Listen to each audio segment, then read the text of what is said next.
What's going on, guys? I've been getting these old Yelawolf clips that kept popping up in my timeline. This one's not really that old, but maybe a few weeks. But it's him speaking to, I think, Bootleg Kev, and he speaks on MGK and Eminem. Let's see what he got to say. Let's see what he has to say. I'm holding a cough right now, too, just so you know. See how much I care about my supporters? I ain't trying to cough in your ear.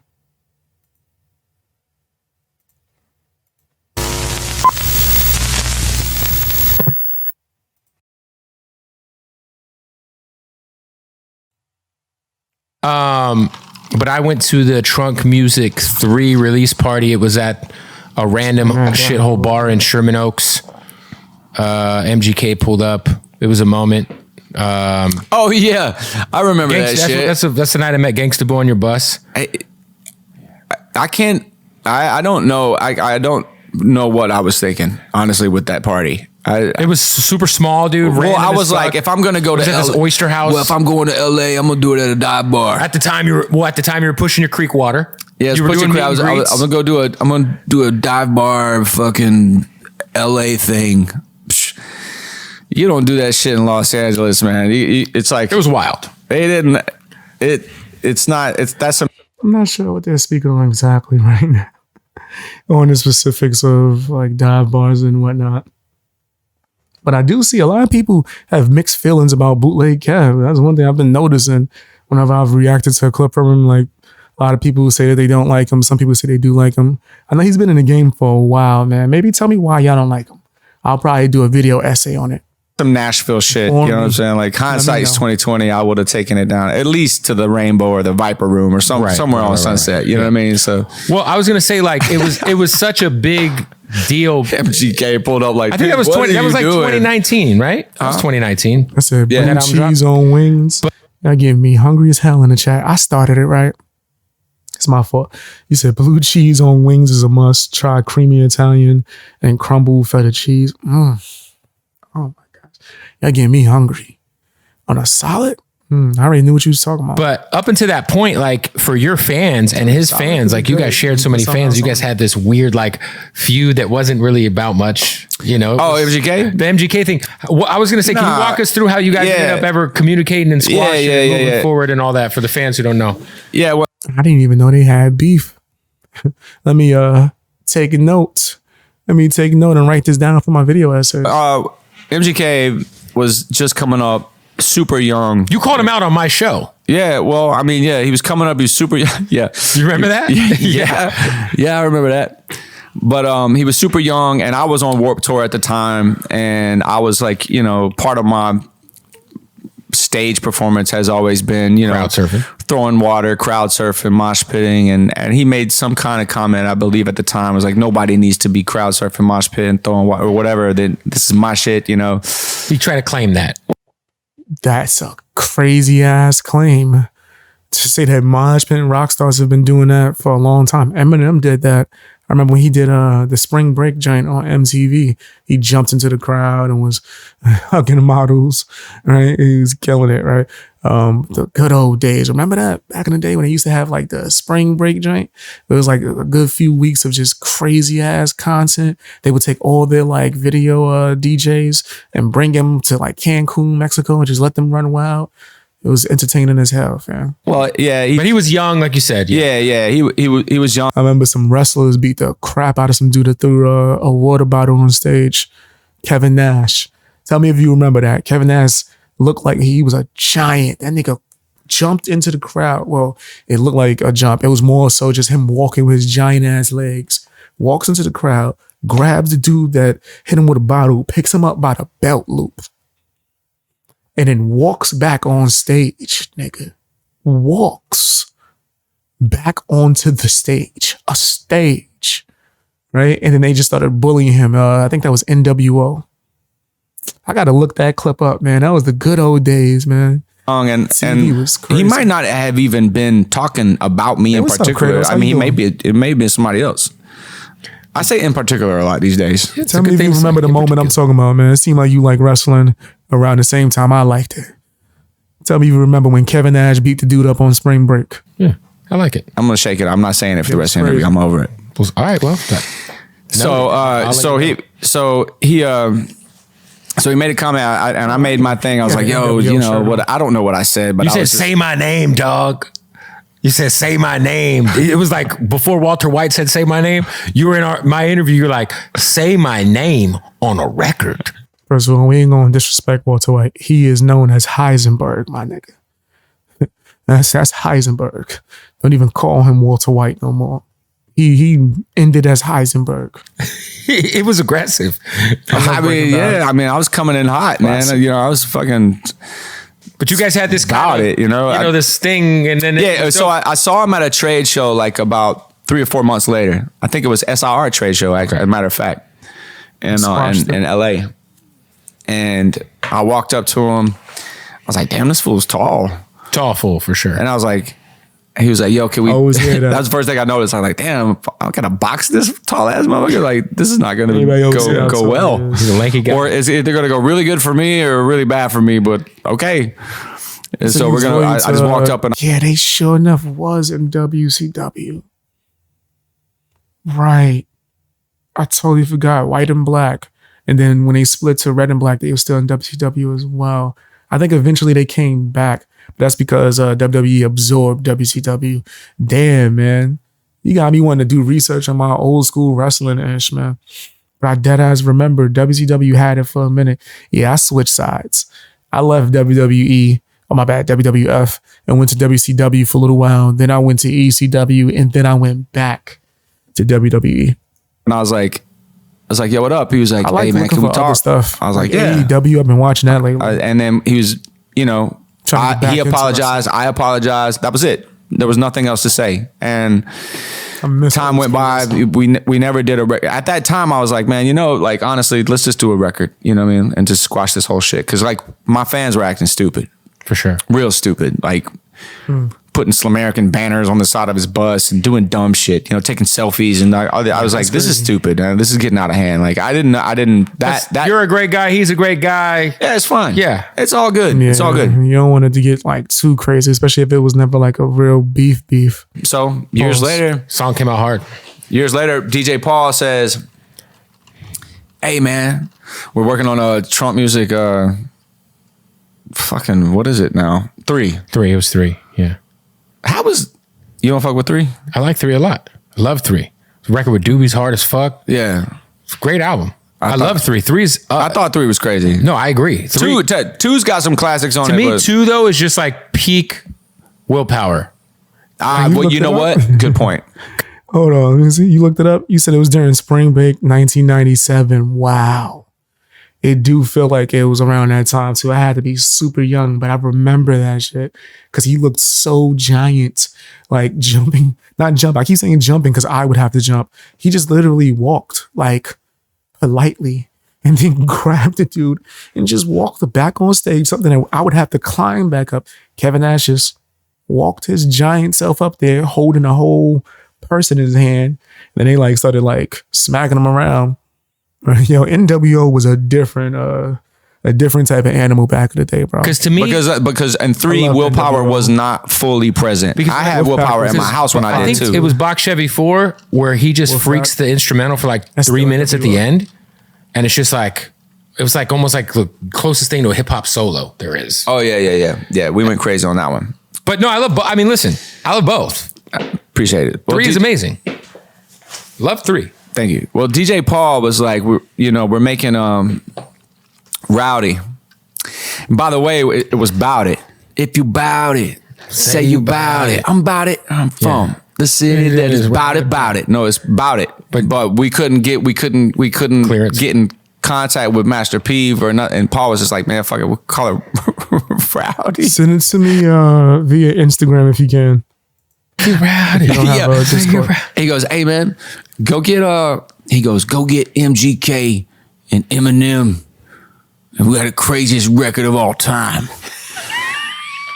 So he's like, y'all 3 white boys, get out of here. Crazy. It's gonna be crazy. And I was like, that's not a bad idea, actually. So I recorded. That do sound wild. I ain't gonna front. That do sound wild. I would have to hear it. I don't think I heard that record.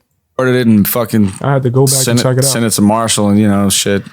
Next thing you know, Marshall fucking went crazy on MGK. So. Yeah, they had to kill shot. And I had to. I actually think MGK won had that to battle. pivot, do my thing. Yeah. Because there was, I feel like, was there, did they, because that came out, that was your last album on Shady, right? Trunk Music 3? Was it? I believe it was. Yeah, I think so. Because after that was my independent release, Ghetto Cowboy. Was there any pushback from Shady having MGK on the album at the time? No, there was no. Marshall was all about it. Marshall, like, I remember MGK saying that in freestyle, like, yo, you better not pull me off of Yelawolf's album either.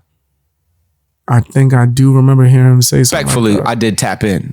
For sure, you know what I'm saying? Like, I ain't fucking not a fool. You're jumping off a fucking cliff. Nah, dude, I'm not like, because to be honest, it was like if you say no and you say go to war, then let's go. It's curtains, right? Like respectfully on some hip hop shit. Of course. Tap in with the sensei. Yeah. So I did, and fucking okay. I respect the loyalty, but at the same time, it's like, still, I don't know. It depends. It's like, if they're that close and cool, not on some sensei-ish, but, well, maybe to him. But if they're like just cool and close, then yes, I can respect it. Loyalty is more important than any of that bull crap, right? But if it's just because you signed his label, right, and it's not like an actual loyalty there, then I don't know. Like, nah, man, like, people want to hear that, do what's best for you.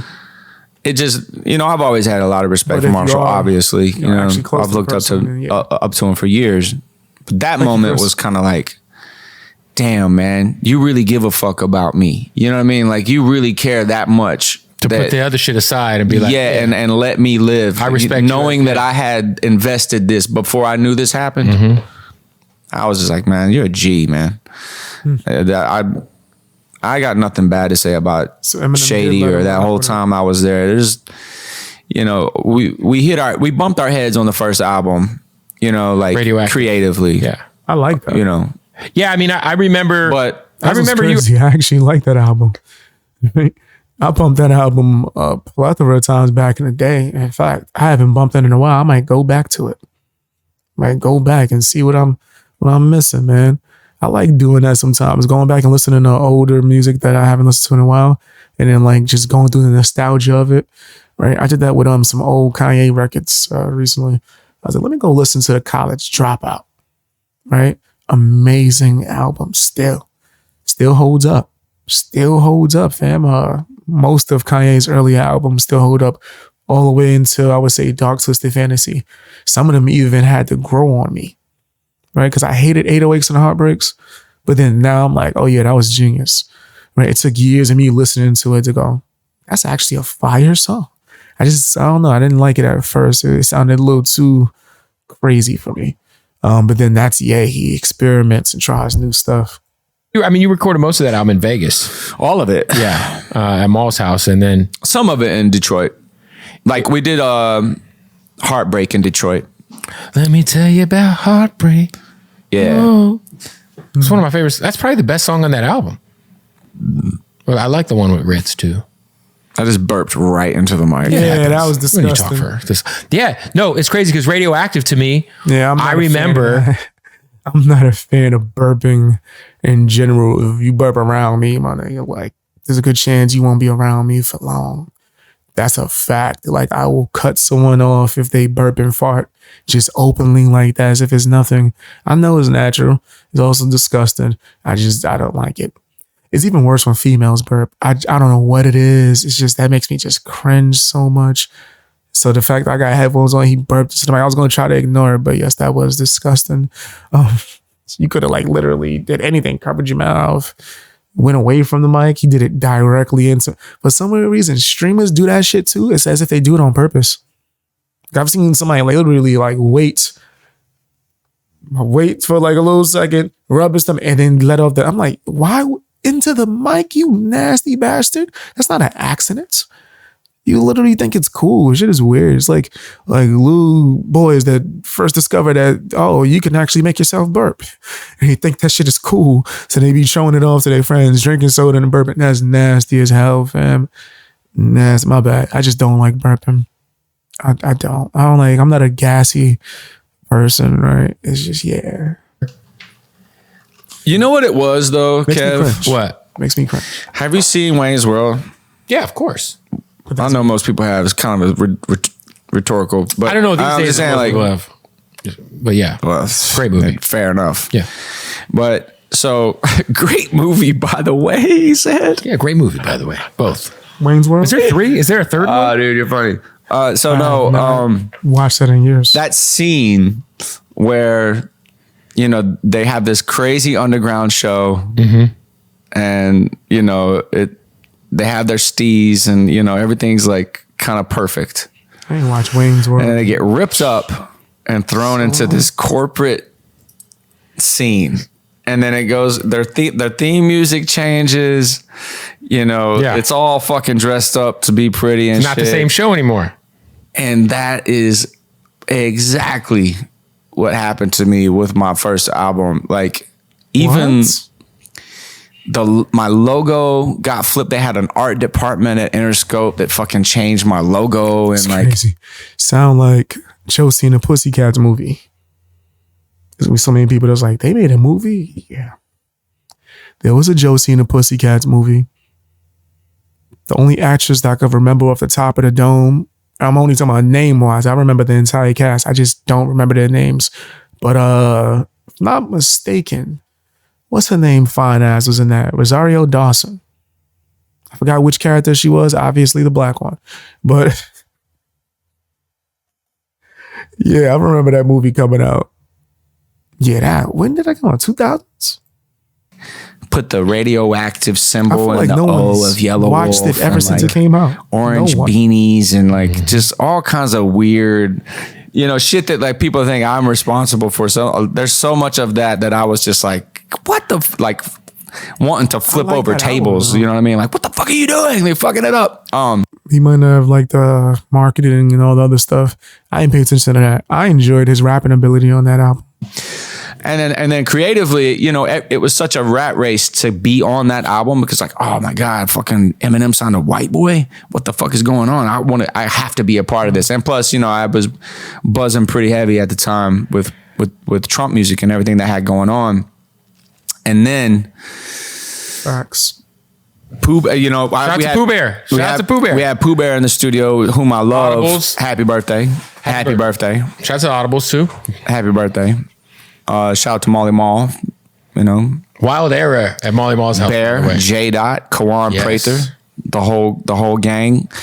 Parked it in Vegas. Molly Mall era house. Like, oh yeah. That was before it was like on MTV and people really knew who Mall was. Like that was like peak like mysterious random mansion in the. I love Molly Mall, man. That. Nah, he's talking about something else now. At this, he's talking about something else at this point now. Back then, it was Palms was that shit because there he had. So I left with like, you know, at the time I'm making like. All right, we good.